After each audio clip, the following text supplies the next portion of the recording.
नमस्कार दोस्तों, पहलवान गुरुदीन विधि महाविद्यालय में आपका स्वागत है।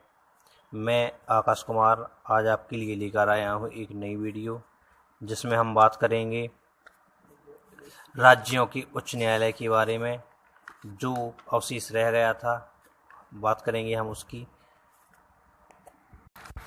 आज हम पढ़ेंगे अनुच्छेद 229 से 232 तक। तो चलिए दोस्तों, वीडियो स्टार्ट करते हैं। न्यायालय के अधिकारियों तथा सेवकों की नियुक्ति के संबंध में मुख्य न्यायाधीश सर्वोच्च प्राधिकारी होता है। अनुच्छेद 229 एवं 146 संविधान का अनुच्छेद 229 उच्च न्यायालय के अधिकारियों तथा उन कर्मचारियों की नियुक्ति के मामले में उच्च न्यायालय के मुख्य न्यायाधीश को सर्वोच्च प्राधिकारी बनाता है। उच्च न्यायालय के अधिकारियों तथा कर्मचारियों की सेवा शर्तों को अधिनियमित करने के संबंध में भी यह अनुच्छेद मुख्य न्यायाधीश को अधिकार प्रदान करता है। शर्त के मध्याधीन यदि नियम कर्मचारियों और अधिकारियों के वेतन भत्ते, छुट्टी अथवा पेंशन से संबंधित हैं तो उन्हें राज्य के राज्यपाल की स्वीकृति लेनी होगी। यदि राज्य की विधायिका ने कोई कानून बनाया है तो मुख्य न्यायाधीश द्वारा बनाए गए नियम उस कानून में विनिर्दिष्ट शर्तों के अधीन प्रभाव में रहेंगे। उच्च न्यायालय का मुख्य न्यायाधीश न्यायालय के कार्यालय के अधिकारी एवं कर्मचारीगण समेत पूरी व्यवस्था के मामले में एकमात्र प्राधिकारी होता है। कोई अन्य न्यायाधीश अथवा अधिकारी उन शासकीय कार्यों अथवा अधिकारियों पर अनाधिकार प्रवेश नहीं सकता। राजस्थान उच्च न्यायालय बनाम रमेश चंद्र पालीवाल AIR 1988 SC 1079 में यह बात कहा गया था। अनुच्छेद 230 कहता है उच्च न्यायालयों की अधिकारिता का संघ राज्य क्षेत्र पर विस्तार। पॉइंट नंबर 1, संसद विधि द्वारा किसी संघ राज्य क्षेत्र पर किसी उच्च न्यायालय की अधिकारिता का विस्तार कर सकेगी या किसी संघ राज्य क्षेत्र से किसी उच्च न्यायालय की अधिकारिता का अपवर्जन कर सकेगी। पॉइंट नंबर 2 कहता है जहां किसी राज्य का उच्च न्यायालय किसी संघ राज्य क्षेत्र के संबंध में अधिकारिता का प्रयोग करता है वहां, पॉइंट नंबर का कहता है इस संविधान की किसी बात का यह अर्थ नहीं लगाया जाएगा कि वह उस राज्य के विधानमंडल को उस अधिकारिता में वृद्धि, उसका निर्बंधन या उत्साधन करने के लिए सशक्त करती है। और पॉइंट नंबर ख कहता है उस राज्य क्षेत्र में अधीनस्थ न्यायालयों के लिए किन्हीं नियमों, प्रारूपों या सारणियों के संबंध में अनुच्छेद 227 में राज्यपाल के प्रति निर्देश का यह अर्थ लगाया जाएगा कि वह राष्ट्रपति के प्रति निर्देश है। पॉइंट अनुच्छेद 231 कहता है 2 या अधिक राज्यों के लिए एक ही उच्च न्यायालय की स्थापना इस अध्याय के पूर्ववर्ती उपबंधों में किसी बात के होते हुए भी संसद विधि द्वारा 2 या अधिक राज्यों के लिए अथवा 2 या अधिक राज्यों और किसी संघ राज्य क्षेत्र के लिए एक ही उच्च न्यायालय स्थापित कर सकेगी। पॉइंट नंबर 2 कहता है किसी ऐसे उच्च न्यायालय के संबंध में का अनुच्छेद 217 में उस राज्य के राज्यपाल के प्रति निर्देश का यह अर्थ लगाया जाएगा कि वह उन सभी राज्यों के राज्यपालों के प्रति निर्देश हैं जिनके संबंध में वह उच्च न्यायालय अधिकारिता का प्रयोग करता है। पॉइंट नंबर ख अधीनस्थ न्यायालयों के लिए किन्हीं नियमों, प्रारूपों या सारणियों के संबंध में अनुच्छेद 227 में राज्यपाल के प्रति निर्देश का यह अर्थ लगाया जाएगा कि वह उस राज्य के राज्यपाल के प्रति निर्देश हैं जिसमें वे अधीनस्थ न्यायालय स्थित हैं।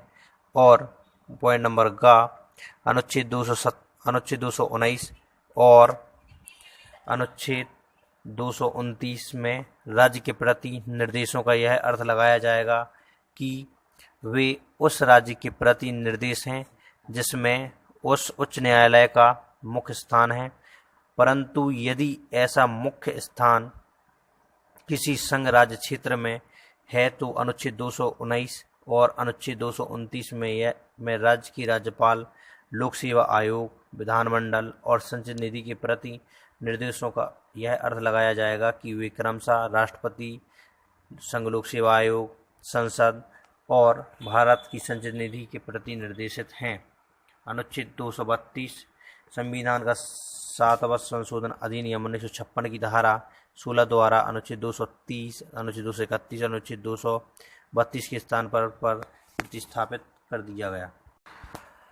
एस के श्रीवास्तव बनाम डिप्टी रजिस्ट्रार परीक्षा इलाहाबाद विश्वविद्यालय AIR 1998 इलाहाबाद 101 पैरा 26 के मामले में कहा गया, सुनवाई का अवसर, अनुचित साधन, न्यायिक कल्प कार्यवाहियाँ। चूँकि कोई प्राधिकारी अनुचित साधनों के प्रयोग के मामले से निपटते समय न्यायिक कल्प रूप से कार्य करते हैं, इसलिए दूसरे पक्ष को भी सुनो के सिद्धांत उपयुज्य हैं तथा वे संबंधित अभ्यर्थी को अपना बात प्रस्तुत करने का अवसर प्रदान करने के लिए बाध्य हैं। यदि उसे कोई अवसर प्रदान नहीं किया जाता है तो आदेश विफल माना जाता है। यह नियम केवल न्यायिक कल्प के मामलों तक ही सीमित नहीं है, बल्कि यह शासकीय आदेशों में भी लागू होता है जिसमें सिविल महत्व की बात सम्मिलित है। ए के श्रीवास्तव बनाम डिप्टी रजिस्ट्रार परीक्षा इलाहाबाद विश्वविद्यालय AIR 1998 इलाहाबाद 101, SL कपूर बनाम जगमोहन AIR 1981 SC 136 के मामले में कहा गया, सुनवाई के अवसर से इनकार कब घातक नहीं है, जहां तथ्यों को स्वीकृत अथवा विवादित होने पर केवल एक ही निष्कर्ष संभव हो तथा विधि के अनुसार केवल एक ही शास्ति अनुज्ञेय हो, तो न्यायालय नैसर्गिक न्याय के पालन को विवश करने के लिए अपने आदेश जारी नहीं कर सकता। इसलिए नहीं कि नैसर्गिक न्याय का पालन करना आवश्यक नहीं है, बल्कि इसलिए कि न्यायालय व्यर्थ के आदेश जारी नहीं करते।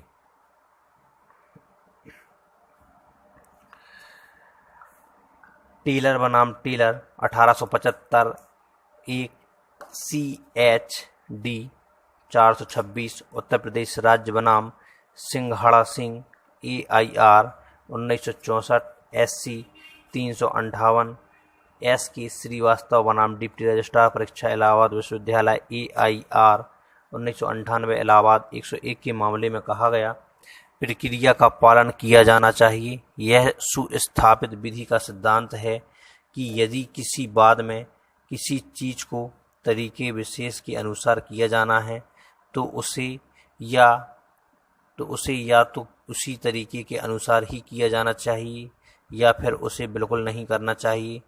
यदि उसे उस विधान के प्रावधानों के अनुसार नहीं किया जाता है तो की गई कार्यवाही अथवा पारित आदेश का उद्देश्य ही विफल हो जाएगा तथा ऐसी स्थिति में वह अपोषणीय मानी जाएगी।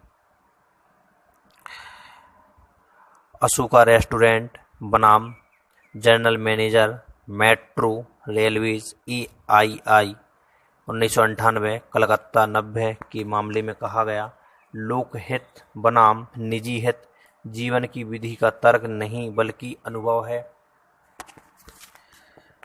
भारतीय संविधान के अनुच्छेद 226 के अधीन अधिकार का प्रयोग करते समय न्यायालय को लोकहित के साथ निजी हित पर भी विचार करना पड़ता है। स्वच्छंद रूप से लोकहित की तुलना में याची के हित पर कोई विचार नहीं किया जा सकता, विधियों की व्याख्या नहीं की जा सकती है अथवा उन्हें परिवर्तित नहीं किया जा सकता है। मनुष्यों जिनके लिए वे बनाई गई हैं पर पड़ने वाले अपने प्रभावों से पृथक होने पर निसंदेह विधि का नियम आवश्यक प्रबल होगा, लेकिन जैसा कि अक्सर कहा जाता है, विधि के नियम को जीवन के तर्क न कि अनुभव के सदृश चलना चाहिए।